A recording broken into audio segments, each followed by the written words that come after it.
Ever notice how ads always pop up at the worst moments? When the killer's identity is about to be revealed. During that perfect meditation flow. On Amazon Music, we believe in keeping you in the moment. That's why we've got millions of ad-free podcast episodes, so you can stay completely immersed in every story, every reveal, every breath. Download the Amazon Music app and start listening to your favorite podcasts ad-free, included with Prime. Y'all, Stages is now sponsored by BetterHelp, and I couldn't be more excited because I love therapy. So I encourage you, if you've had a tough year and a half, why don't you give them a shot? You can find a therapist that you can connect with. Their resource is thousands of therapists, well-trained and experienced. You can keep looking until you find someone that you click with. They have customized online therapy. They do offer videos, but they also offer phone and live chat sessions. So you don't even have to be seen. You can only be heard. What are you waiting for? Go to BetterHelp. That's HELP.com/stages.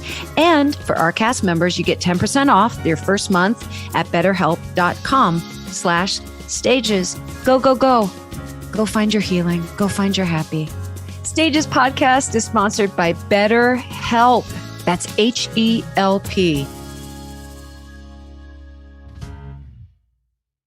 Hi, I'm Stephanie J. Block. And I'm Mary Lee Fairbanks. Welcome to Stages Podcast, where we're bringing creation and connection to center stage. Will you please explain this exquisite draping or Elizabethan gorgeousness that's behind you? It is, when I did this play, Orlando, that was an adaptation of the Wolf novel, Anita Yavich, who's a great costume designer, made this. It flew down from the ceiling and went on to David Greenspan when he played Queen Elizabeth. So it's like, it's flat and it belts. So it's a great costume. Yeah, it is. It's very paper dolls, theatrical, gorgeous. Yeah, my husband wore it for Halloween once. Oh, very sensible. Yeah.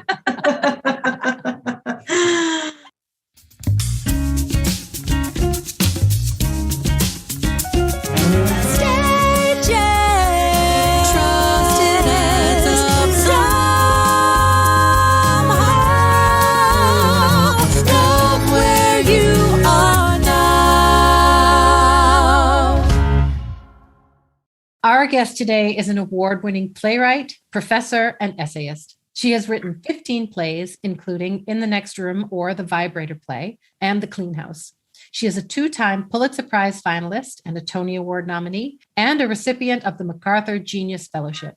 Her new book, Smile, The Story of a Face, is a memoir that recounts her experience with Bell's palsy and the lessons that it brought her. Please welcome to the podcast, Sarah Ruhl. Sarah Ruhl to stage, please. Sarah, can we have you to stage?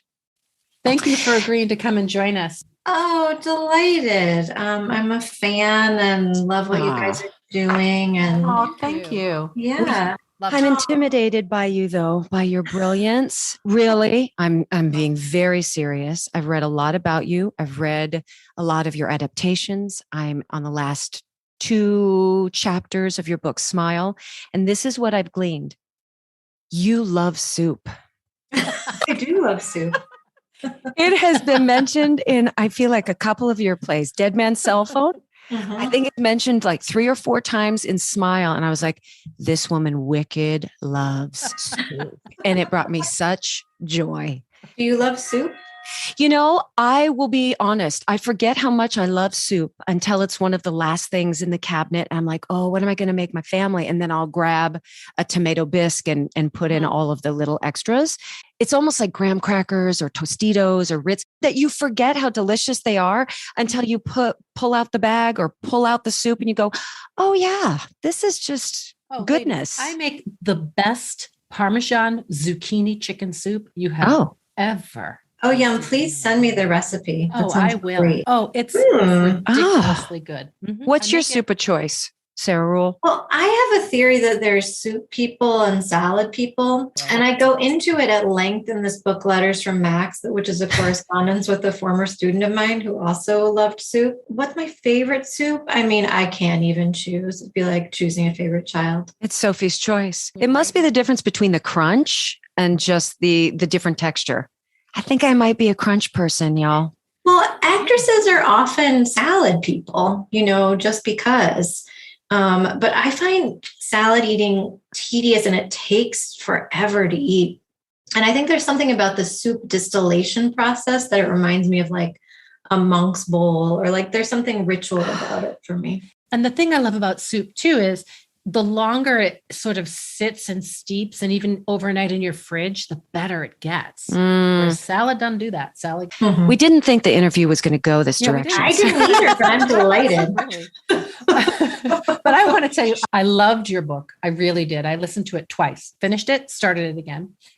I just really, really enjoyed it. I know that a lot of us can't empathize fully with that experience with Bell's palsy, right? Because we haven't experienced it. But what we can empathize with is the struggle for self-acceptance and self-love. Explain a little bit how this experience, being immobile, not being able to see the face that you always saw and came to love and expect to see in the mirror, how did that help you discover a deeper self-love? But also, was it anything that you ever struggled with before the Bell's palsy? That's such a good question. I think it took writing the book actually for me to accept my face as it was, maybe because I'm a writer. And so for a writer, that's the kind of ritual one needs to go through something. And I think for the longest time, there was just such a disconnect. I'd try not to look at my face in the mirror. I'd try not to be in social situations or situations where I'd be photographed, where I'd have to deal with it. I talked to very few people about it. And I think it was writing the book that made me see and know how I actually was feeling about it, which was actually that I had a great deal of shame about it. And who knew? I mean, I think cognitively, I thought, I'm a writer. What do I care? Why would I feel shame about my face? I didn't do anything to have this happen upon me. So why then shame? It didn't make rational sense to me. So I decided I didn't feel that way, until I realized actually I did. And writing the book was a real balm. I mean, I think all of us struggle with disconnects between what we see in the mirror and what our internal landscape is. And I think I didn't struggle. I like that word. I didn't struggle deeply with any kind of facial or body dysmorphia or anything before I had Bell's palsy. It wasn't something I thought a lot about. I think I took things for granted. I took smiling for granted. I saw a picture of myself just the other day in an opening pre-Bell's palsy when I was in my early 30s. And I thought, God, I really had a great smile. And I didn't think much about it. I just took it for granted. I don't think I was vain. And I mostly thought about the life of the mind. But there's something about when you have something taken away, you miss it. My dad had Bell's palsy for years, probably 25 years before he passed. And your book made me so regret that I never asked him these questions about it. We just sort of accepted it, never really talked about it. My dad was a very vain guy. He was very Italian. He was really into his hair. He was, dressed impeccably. So I'm sure he struggled with these things. And I so wish now that I could ask him all of these questions that your book made me think about. Well, this is the thing. There's such silence around it. It seems almost offensive to ask people about something on their face. Yeah. I think, if you see someone in a cast or has a break, you say, oh, what happened to your leg or your arm? But if someone seems to have a new facial deformity, you don't kind of say, what happened? You don't. And, ironically, my father-in-law married a woman. I talk about it in the book a little bit, who was born with a brain tumor in Thailand. And she had a surgery done that severed the nerve. So she effectively has had Bell's palsy her whole life. I never asked her about it. I knew we had a similar condition. I never once mentioned it. until my book was out. And she said, well, I have Bell's palsy too. And I didn't even know she referred to it as Bell's palsy. I knew she'd had it since birth, but it took actually the writing of the book to even give permission to speak about it. You used the word shame when you were describing your experience. And there's a line from one of your poems that you put in Smile, and it said, women bleed in private like animals, men bleed in public like kings. Now, you could take out the word bleed and ail, or however that might be. I looked at you as such a warrior woman because it makes me quite emotional, because I just feel that we take childbirth for granted, that in this day and age, everything's going to turn out all right, either with the babies or the mother. And there's still such a high risk, regardless of the age, regardless of your term or your labor and delivery.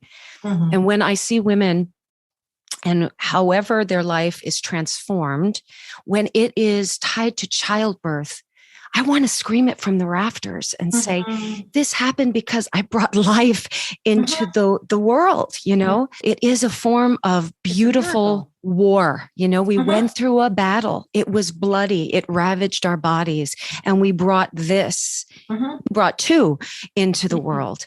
Do you ever kind of coach yourself or use that mantra in saying, there's beauty here because of the battle, because of these babies? Yes, I love the idea of birth as a beautiful war. That's so beautifully put. And I do think, particularly mothers of twins who I speak to on the playground, it is as though we are comrades in arms. As soon as we're like, oh, you're a mom of twins, you're like, oh, let's talk. Like there's an immediacy. You recognize each other, like what it does to the body. And I think for a long time, I had a not helpful metaphor about it where I thought, well, my pregnancy was high risk. I thought, well, I had these healthy babies, so I traded this for that and it's fine. And I think I had to give that one up because it did something else wonky, I think, psychologically. But to think of it in terms of every woman is transformed in some way by this experience. I mean, maybe we pretend that we look at the People magazine version. Oh gosh. Where it's like, women in high heels, breastfeeding post-birth after a week, or whatever it is. It denies every form of what the transformation was, and yet people are interested. So it's like you can't culture can't look away from motherhood, even while it keeps actual motherhood totally invisible. Mm-hmm. It's a weird, it's a paradox, I think. Similarly, I feel like men would say, oh, where I got this? I got this protecting my family. The ability to be vocal and prideful about wounds. Interestingly enough, they're inward wounds, maybe not so much, but the superficial wounds for sure. The woman, I feel, we don't. We do the exact opposite. We're willing almost to unzip our guts and share all of our feelings and all of our anxiety and worries. And yet, like you said, when it's something on the outside physically, we look in the mirror and try to package it in a way that's acceptable for society. And that is I shouldn't put a gender to it. Maybe that's not fair. Merely, you just brought up your dad. And like you said, he wasn't willing to kind of amplify it or voice it. So maybe that's not the case. Well, the truth is, I don't know if he wasn't willing. I just never thought to ask. I really do regret that very, very much. And I do think it's gendered. I think men feel incredible suffering when they have Bell's palsy, but I also do think the way it's interpreted is gendered. And what you were saying about women trying to alter, stretch marks or whatever, and sort of not own it. I think in our culture, women are expected to be ingenues until the day of 70, at which point they're supposed to expire. Yeah, I do think it's harder on a woman. We're we're the ones getting the Botox and the fillers and trying to cling to our youth and that face that we were proud of when we were younger. And, in a strange way, women really aren't allowed to age. We're just not allowed to. I think it's about power too. Men get more powerful as they age. And again, in a kind of certain kind of capitalist culture, a lot of women in certain kinds of jobs get less powerful as they age. So they try to, I love that show where Sutton Foster is playing, someone in the publishing industry who's incredibly young. I think it's called Younger. Yeah. That's right. Younger. Yeah. Things are changing. And the more women we have telling stories and the more women we have as vice president, I think it is changing. You talk about acceptance versus resignation, right? And so there's the notion of radical acceptance, which is the ability to accept things that are outside of our control without putting like judgments and definitions on them. It's based on the notion that suffering doesn't come directly from pain, but from our attachment to the story about the pain. And can you talk a little bit about that, acceptance versus resignation? Well, this is another thing that I love the Buddhists for, the Buddhist technology of happiness that they've been perfecting for years and years. This idea that we're all going to suffer, suffering's part of life, but you don't have to add to that story by sort of suffering about the suffering, And I think that's takes years of practice to get to a place of how will I not add to this story of suffering?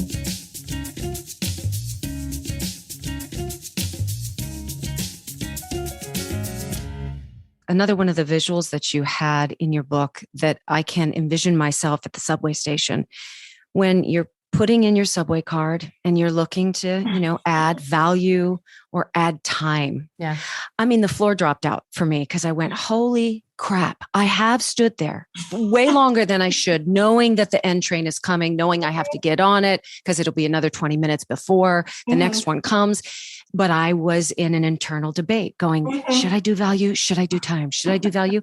And I always go to value just because I think I'm a penny pincher. So I want to eke out every little 5 cents that may then transfer to the next card.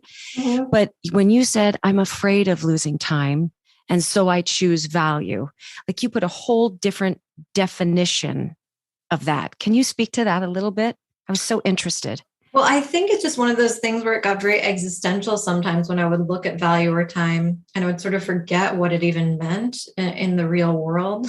I'd be standing there. Yeah, the end train's coming and you're like, oh, value or time. Wait, what is value? What is time?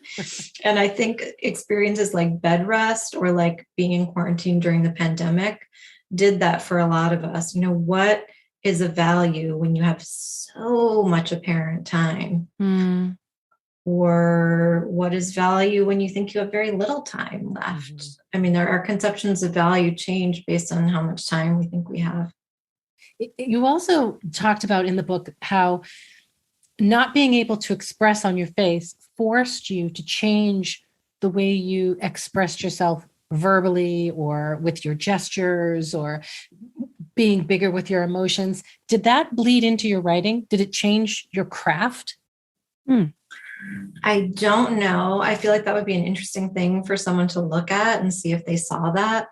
When I look at how my writing changed when my twins were little, it was more about, oh my God, how the hell am I going to write at all with these 3 kids under the age of 4 all screaming at the same time. So it was more, I started writing micro essays. I wrote a book called 100 Essays I Don't Have Time to Write because I thought, well, I can't write in long form. I don't have the attention span, but I could just write a tiny essay, just one thought. If I could just remember it before they go to bed at night and just write it down. And eventually that became a book. Because I think sometimes when you're writing, you're trying to strip away the extras and get down to just the clean sentence and the clean thought. But when you're physically going overboard, being bigger, being more expressive, I wondered if that became a struggle inside the writing as well, that your writing suddenly became more flourished, more, more expressive, and it was harder to pare down to the clean thought. No, that's a hard no, just because I'm such a non-adjectival writer. And I think that in a way, what was hard was my writing life was so separate from my body. I thought, well, this is my face. I'm putting that over. This is my body. This is over there. I don't even want to think about it or deal with it while I'm writing.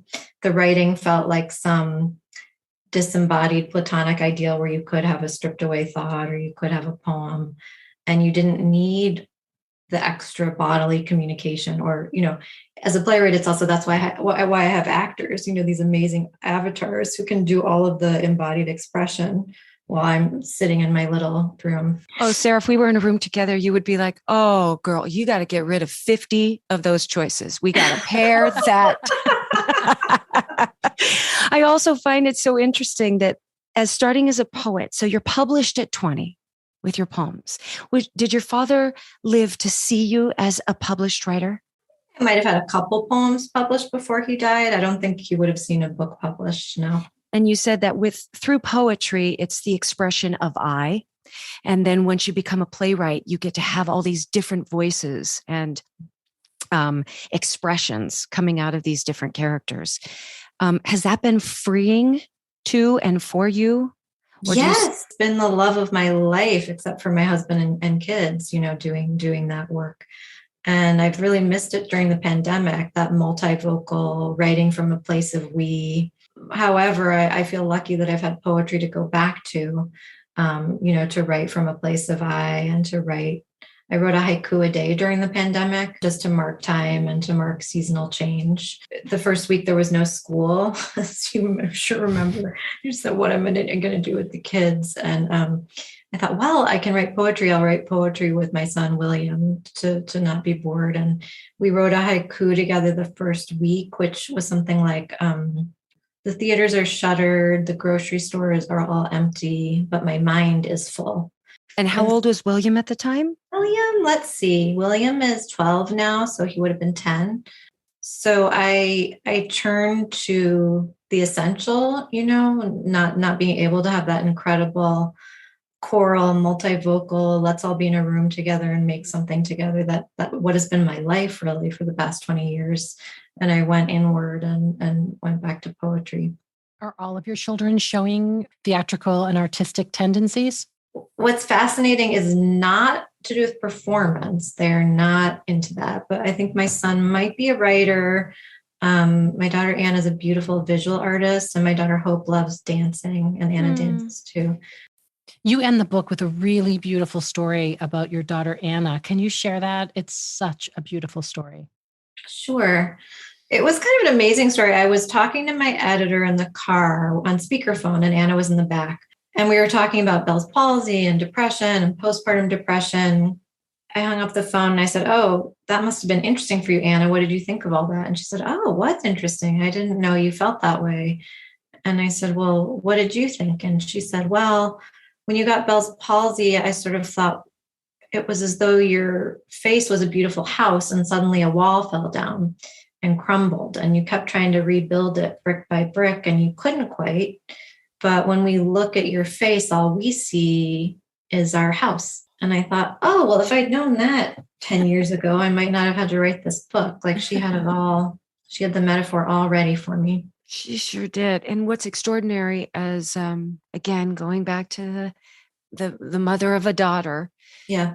I make sure that I am very much aware of right. the language we use and how they perceive us, at those tender ages. That is so important so that your daughters or all your children are looking to you and just seeing the essence of who you are and the strength of who you are and how that will service them, or how we pray that will service them as they move through life, is a tremendous, tremendous gift, because you will be the benchmark with which they always go back. It's interesting, all the trauma with women or girls, young girls, adolescents, and Instagram now, and how depressed and anxious girls are because of that constant mirroring in the world, and not being able to kind of look inward and not have the image and the mirror all around all the time. And I think we need a different way in. And I was so moved when I came across the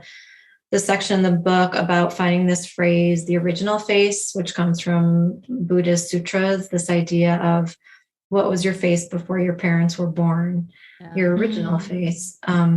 And that kind of blew my mind. I thought, oh, I've been looking for my old face, but why don't I try something a little harder? Just look for my original face. Well, it's not there. You can't see it. So you don't even have to worry. Yeah. The other Buddhist concept that you were talking about in the book, how you can change the inside by the outside, where you were saying, if I smile, then I can be happy, and it's interesting because when I teach yoga, I tell people just the opposite. I tell them, we go into these heated power yoga rooms because we want to create change from the outside in, but lasting change can only happen from the inside out. If you look for change that is externally motivated, you will see change, but it's usually not permanent change. Permanent change has to come from an internal shift. And so you were talking about that Buddhist concept where if I smile, then maybe I'll be happy. But it really took you exploring the internal shift through your writing to create the shift. And it actually helped create the physical external shift too, wouldn't you say? Because it was after the book that you started to have more movement and heal. Yeah. That's exactly right. I mean, it's beautifully said. I think, ironically, it took writing the book to go see a physical therapist again after, 10 years. I'd seen the wrong physical therapist at early onset. Yeah, and someone took a picture of me while I was trying to do these hard exercises. I feel like it looked like Cosmo and Singing in the Rain. These animations like. So yeah, and then I finally, while I was writing the book and in process, where I thought, the way a writer thinks, like, oh well, I'll try anything to get a new scene in my book. I'll even go to PT. Go to PT again, So going to this woman who was really thought outside the box and had Bell's palsy herself was quite therapeutic, I think, for retraining the muscles. Do you have a new perception? Can you look at people and say, oh, they're faking it. They're faking that smile. They're faking that emotion. I don't know if I have a new perception of it. It's interesting. In the book, I talk about this thing called the Duchenne smile, which is, that someone's authentically smiling if, the corners of your eyes are going up as well, as opposed to a plastered on smile that's like, just your lips moving without your eyes. And I like my kids, when they smile for the camera, they hate being photographed. So they always do like a smile with teeth without the, yes, exactly. Dead eyes, but wide smile. I also found it so interesting when you spoke about being submissive with the slight women being asked with the slight tilt of their head, and we're asked to show our teeth, while again, the men in the yearbook or the men in whatever pamphlet, straight on, you don't need to show teeth. It's fine. Power in your positioning. And we're the subservient, sweet little ingenue, as you so well put it. Yeah. So it's very interesting to see that if something physically were removed and your earnest effort to get that expression back, that somehow perhaps your spidey senses would be like, oh no, you're bullshitting me right now. Well, and that's sort of the game in the theater in general, is what do we feel when we look at an actor evincing emotion? Do we feel they're being truthful? And what does that even mean if they're in a play that is not reality? That there's a kind of truth that we know when we see, even though they're in a fairy tale or they're in, they're singing a song. So we know it's not real. Right. But the joy is real. So to find the authenticity inside of that inauthentic space, yeah.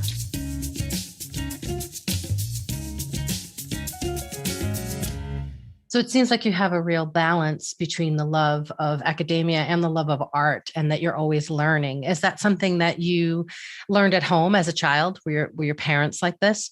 I love it about my mom and dad and my grandparents, that they were lifelong autodidacts. And my mom, who was, alive and well and acting in Chicago, but the whole time in the pandemic, she couldn't act. And every time I call her, she would say, I'm reading the most wonderful book. She's so excited. Every time I call her, I'm reading the most wonderful book. And it's a different book every time. She's always learning. I read somewhere the other day that Leonardo da Vinci, when he woke up in the morning, made lists of like, what am I going to learn today? Wow. I think it was in an Austin Kleon book. And it was a cartoon. He doodled like Leonardo da Vinci, like waking up being like, what will I learn today? And us waking up and being like, what news is on my feed on my phone today? Which is often how I felt in the last 5 years of, trauma in this country. So I feel like I aspire to be more like my mom, who's always saying, I read a wonderful book today, as opposed to the reality of my life sometimes, which feels like I read another depressing thing on my phone today. Yeah, exactly. In reading the New Yorker, there was a piece on you called The Surreal Life. And the author of that piece said, Ruhl is reserved, but not shy, alert, but not aggressive. Does that feel right to you?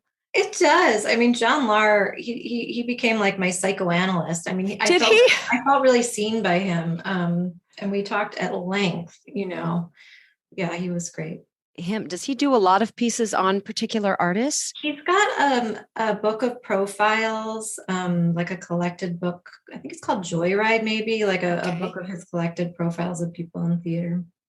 I also felt a deep connection to you because Cape Cod is my escape too. It fills me in a way that I can't quite articulate. Talk about time.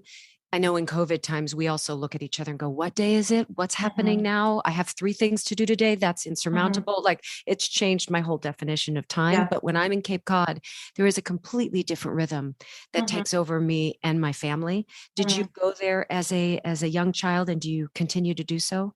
Yeah, we went as kids. And then my father, it was such a ritual that before he died, he wanted to go to Cape Cod one last time when he had cancer, and he couldn't. I mean, it was clear he couldn't travel. So we kind of pretended to have Cape Cod from his sick room and had fish and wrote little postcards. And, he died not long after. He died that August. But I go back now because Paula Vogel, who was my mentor, and her wife, and Fausto Sterling, who in a bizarre small world event is my husband's mentor.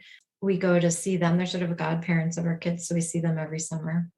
That's great. Will you speak to us about your husband, Tony, how you met? Was it by, chance that you met Tony? Was it by? It was chance. Wonderful chance. So I love this story. He and I went to Brown together as undergrads, but we didn't really know each other. We knew of each other. We had friends in common. And when I went back to graduate school there to study with Paula Vogel to study playwriting, a friend said, oh, there's a room in my friend's, Victorian apartment building on the first floor if you need roommates. And I said, oh, yeah, that'd be great. So I moved in with Tony and with another scientist, and I was dating someone else at the time that was tumultuous. That ended. And then Tony and I started dating.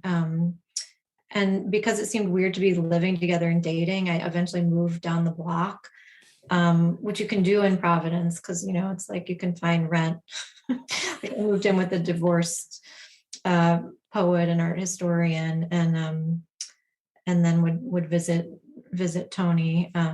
But yeah, we fell into it. We fell into living together. At the time, was writing poetry your focus?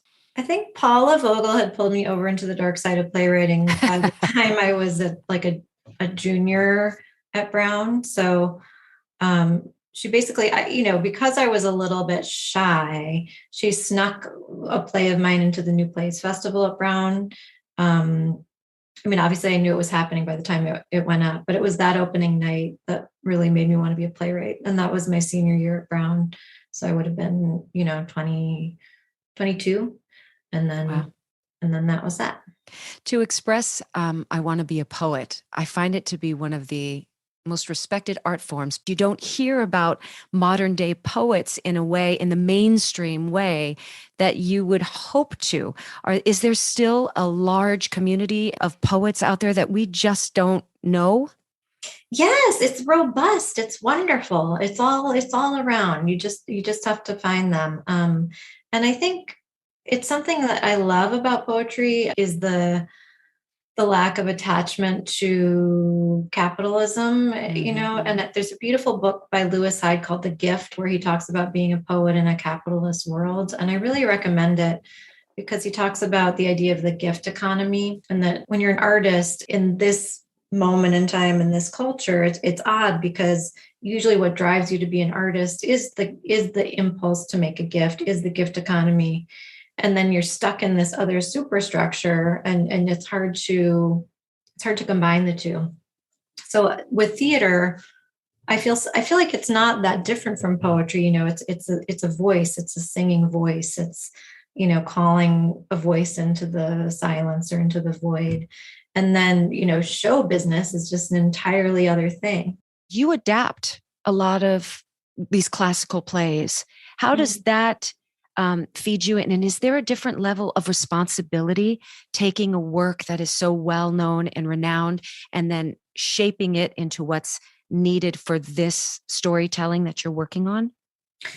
Yeah, I think of it as a kind of service lesson. I wouldn't adapt another piece of art unless I felt it had something to really teach me. And so if I feel like something has something to teach me, then I really want to kneel at its feet. So like I've done a Three Sisters translation. I did Virginia Woolf's Orlando. And then my play Eurydice is a little different in that there was no existing play version of it. So we just have the mythic architecture. And then I adapted that play into an opera, which was really a delight. And, I think now I have the bug. Now I have the opera bug. Do you feel like your work lends itself to the large stage, the epic grandeur of opera?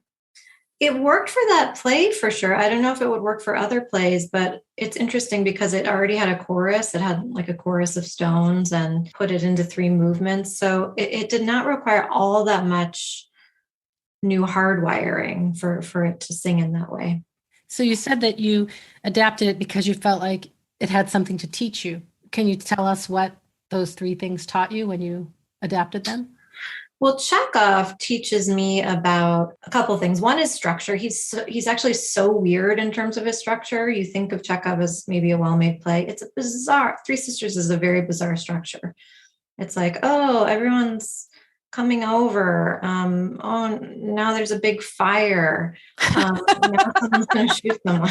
It's like, it makes absolutely no sense. Yeah. So, and balancing many voices, like Chekhov, I think, is one of the kings of the music of, say, balancing, 8 to 10 voices in a room at the same time. And also looking at the banality of moments, everyday moments, and how they ripple and how different characters speak. Like I was working with this native Russian speaker who would say, oh, this is how Tuzenbach talks, really choppy, like because he's German. And here's how Vershinin talks. It's like water. It's like, ooh, it's very poetic and lyrical. And then from Virginia Woolf, I mean, she too is just like a goddess to me. She teaches about transformation, about moments of being, about language. I mean, just sitting with her sentences is such a beautiful thing. And I think she was light years ahead, in thinking about gender. So I think we're only now catching up to what she was doing in Orlando. And then adapting my own play, I really can't speak to what I learned for myself, but I learned a lot about the world of music and how things are voiced and, how music and language kind of intersect. And now it's time for the 5 questions. If you could go back to your teenage self, what advice would you give her? I think I'd say you're going to be all right. Keep going. Keep at it. Okay, here's a biggie. If you were in a hostage situation and you had to tell Tony that you were in a terrible position without saying, I am held hostage, what could you say to Tony that he knows this is not Sarah, something horrible is happening? Oh, God. It makes me flash on that thing in the book where I don't tell him I'm having twins, but I say, let's go to Gramercy Tavern instead of Rice. And he's like, oh, you're having twins. So maybe it would be like a really bad restaurant, like trying to think maybe I would say I'm in a tub of Sancerre, and I think he'd know what that meant. Okay, what was your childhood nickname? Who gave it to you and why? My dad called me Sarah D because my middle name is Dart. And my best friend from high school, Sarah Hinkle, called me Drooly because my middle name is D, and D and Ruhl is drool. So Drooly. If we were to walk into your closet, is there a garment, a piece of clothing, a jewelry that has such a memory to it that you will never, ever part with it? my grandma's coats. My grandma had 5 kids in Iowa, and she saved all the coats. And I was big into vintage clothes as a teenager. So I just go in her closet and take her coats. So she has one pink coat that's fabulous. And when Tony and I were first dating, he saw that it was ripped, so he had it relined, which is good sign. Real good sign about Tony. Mm-hmm. Okay, last question. If you were a nail polish color, what color would it be? And what would the cheeky little name be? Oh, I've often thought it'd be so fun to name nail polish or lipstick. I'm really into seafoam or like light blue. So maybe I would call it open your throat chakra blue. How about that? Yes. Thank you. Thank you so much. Thank you. What a delight. Thank you for taking the time, and thank you for your book. I loved it. Let's all make a musical someday. Take care. Bye. Coming up next, what struck a chord with us right after this break? Stages podcast is sponsored by BetterHelp. Our theme song says, love where you are now, but sometimes we all need a little help. I've learned from therapy and in my yoga practice that growth comes from challenges. A good therapist can help you reframe the way you look at a challenge and your life. And BetterHelp can provide you with a therapist that gives you some tools to navigate. They offer customized online therapy, either on video or phone chat sessions.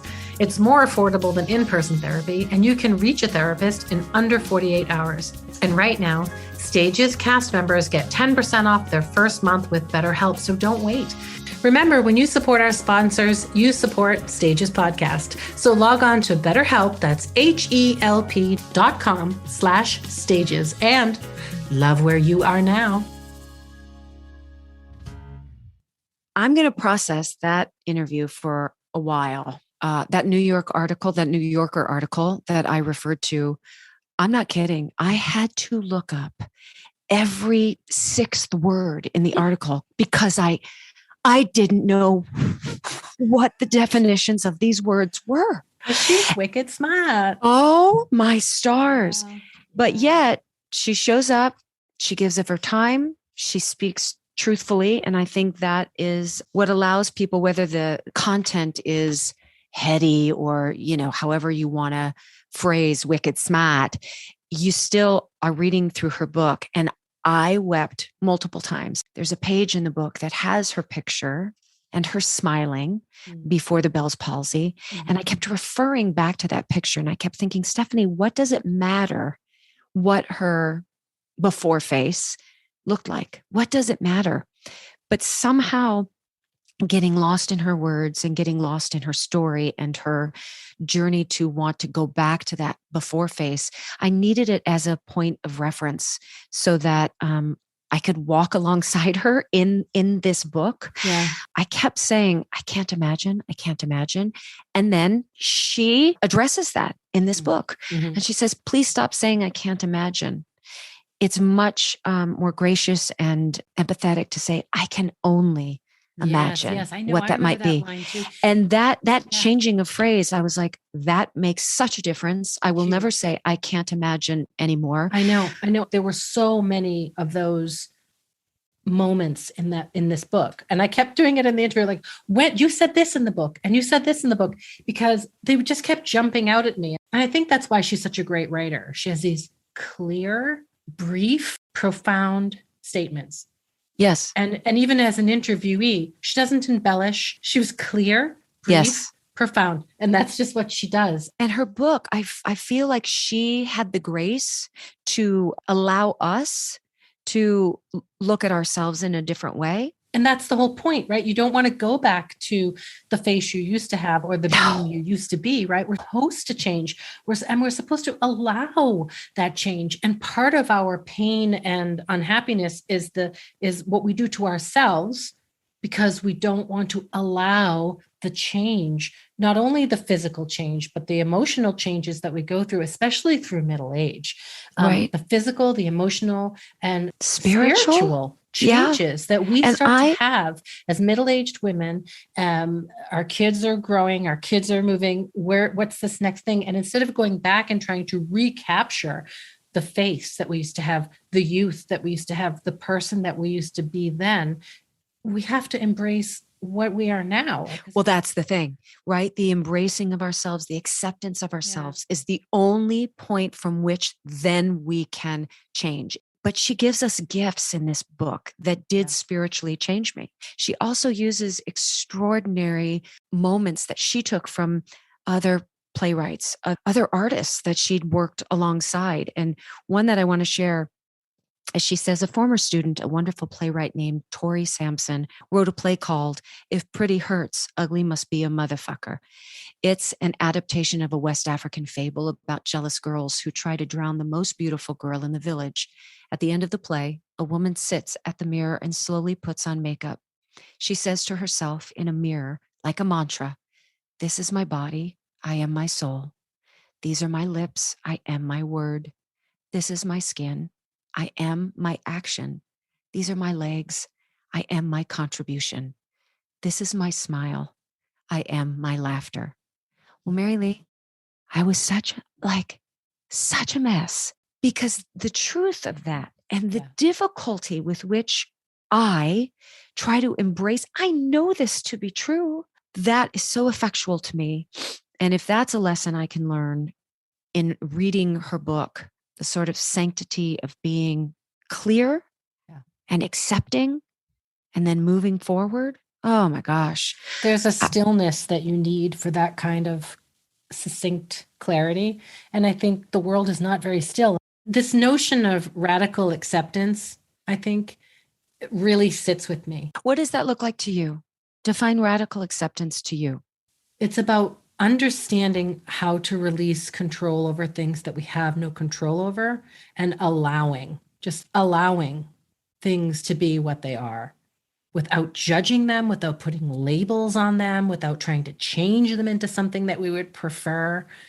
And to me, it almost feels like the point of life, that that's what we're supposed to try to get to. And it's very hard because we all want to control things and change things and make them the way we want them to be. You know, it goes back to what she was saying too, right? We were talking about she was saying, you have to trust in the silence. Yeah. And I remember there was a moment in her book that says she was trying to make a poem or a short story theatrical. And it's difficult in doing that. But if you can reveal that in the quiet, then you have created something pretty remarkable, pretty spectacular. Revealing the theatrical in the quiet. What a challenge. But if you hit it, it's magic. Well, she was great. I was really excited for this interview because I really loved her book. I did too. Love you. Love you.